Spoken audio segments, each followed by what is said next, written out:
What's up, everybody? This is Brian Burley. Wanted to give you a review of the Ronald Reagan movie, appropriately titled Reagan. I saw it on the opening night, which was this past Thursday. Just want to go over a few things, give you my overall thoughts, some things that I wish the movie had, but probably realistically couldn't have had. So let's get started. Firstly, the movie's awesome. It starts off a little slow because it has to introduce Reagan's background. It dives deep into his childhood, his family, how his dad was an alcoholic. It also dives into how important his mother was in his life, and it kind of touches on that a few times throughout the movie. It goes into communism and how Reagan, really, even when he was an actor, fought against communism, and obviously he did it when he was a president. It does that so well in the movie. It doesn't overstay its welcome. It's very accurate from what I've read. I know Dennis Quaid did a great job as Reagan, and he did a lot of research on Reagan's life, and it shows in the result, in the end product here in the movie. If there's any noise in the background, I apologize. I'm actually out in Oregon, about to go to a friend's wedding. But anyways, one thing that was a huge problem that I had with the movie was the CG, the de-aging, or the aging, for that matter, of the characters. I felt like when they had Dennis Quaid play an older Ronald Reagan, it looked really great, even though obviously they were trying to make him look older. His face was a little bit more filled out. But when he was younger, and for other characters as well, I won't do any spoilers here, it just seemed like there was like that generic filter that we all have on our phone, where it makes everything really foggy and fuzzy looking and takes out the detail of the face. And there's a close-up moment where it really goes into Reagan's face, or Dennis Quaid's face, and it lacks a lot of detail, and you can tell it's CG, and it's not as well done as you would like. But that's just a nitpicky thing. That's a very small thing. The movie touches on most of Ronald Reagan's highlights of his career. There are some things that are left out that I like.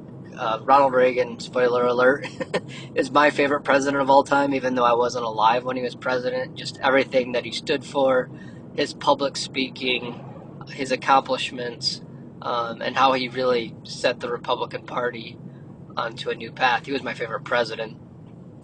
I like Trump as well, and I actually liked, the humor of George W. Bush. While I don't like all the wars we got into, I did like the humor and how it felt like he was a very real person.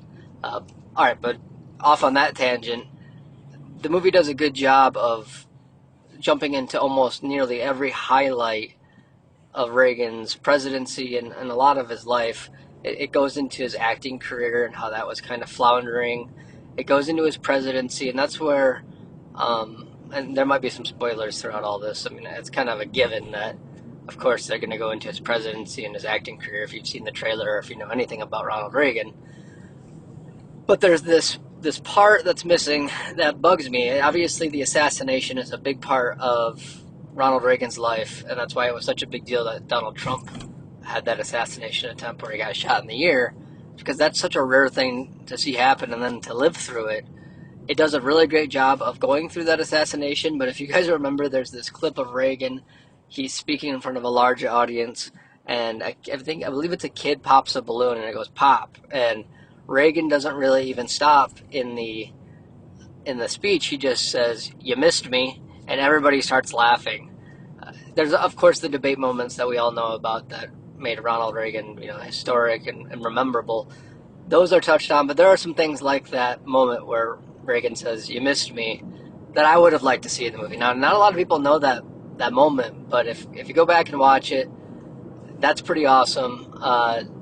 There's a big deal was made about the Challenger space shuttle exploding, and Reagan postponed his State of the Union at the time.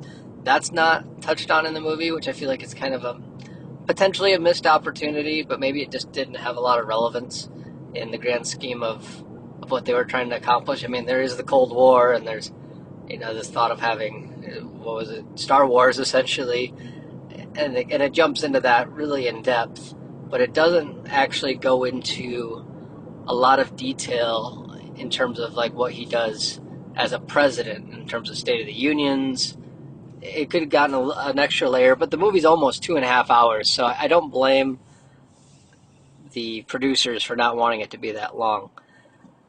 The ending of the movie is very emotional. I will say that the movie is, in general, is a very emotional movie, with the exception of the beginning. Like I said, it starts slow, and that's for everybody to understand Reagan's background, which I understand. But the ending is very sad. There's a few sad moments throughout the movie. Dennis Quaid, like I said, he just did a top-notch acting job in this, and I haven't seen him really in anything. I don't even know last time. I know he's in Meet the Parents, and he's known for that, but he's a really underrated actor, really. Is there anything else I want to talk about? I just highly suggest that you give it a watch, that you give it a try, take your friends and your family.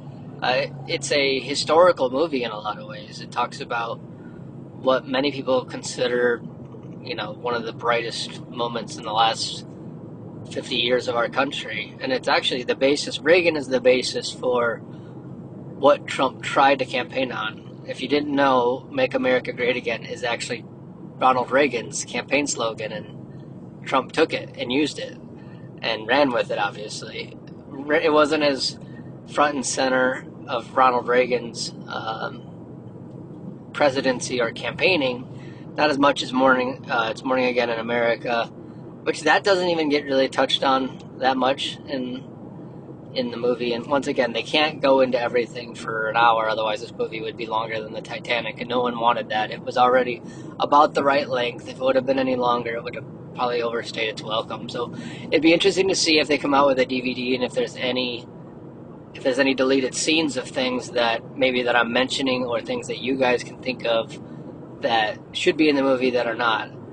There's overall one thing that I do really enjoy about the movie that I've taken when I attended USC. I took a political science course here and there. The movie touches on the 1976 primary with Gerald R. Ford, and how Ford ended up beating Reagan, and Reagan was kind of the favorite in that primary, and then the movie characterizes it that way. I think that little piece of history, because people don't realize that period of time from 70 to 80 did so much to kind of change the trajectory of our country. Obviously, JFK passes away, then you have Lyndon Johnson and that whole debacle where he's not going to run for re-election, and then you have the terrible presidency of Jimmy Carter in there. You have Nixon, making a comeback and then having to resign and give it to Ford. Ford would have never been a president. And then, you look at history, and Reagan would have been president no matter what at one point, whether it was 76 or 80, or maybe even 84 if he had to wait another 4 years. The movie does a really good job at talking about that, and I've ran for office, and I've had my losses, so I can kind of resonate, because nothing, when you run for office, nothing hurts more. You never get over the loss. I know that Derek Jeter talks about, I think it's the 2001 World Series, losing to the Marlins, and Kobe talks about losing to the Pistons and the Celtics. When you're just so competitive and you want something so bad, you could win 5 or 6 elections, or you could win a big election way down the road, but that one that you lost it stays with you forever. So I do want to just suggest that you give it a watch. I've been going for a while here. It looks like it's been about 10 minutes. I will post this on my YouTube channel. I encourage you to share your thoughts, your opinions about the movie Reagan, starring Dennis Quaid. Put your thoughts in the comments. I'd love to go back and forth. I'm sure there's something I forgot that really was important to me about the movie, but like I said, I'm actually driving while I'm recording this, so I just wanted to put some thoughts out there, share those, and I'd love to have yours. Thank you. Please like, subscribe, and share this video. Have a great day.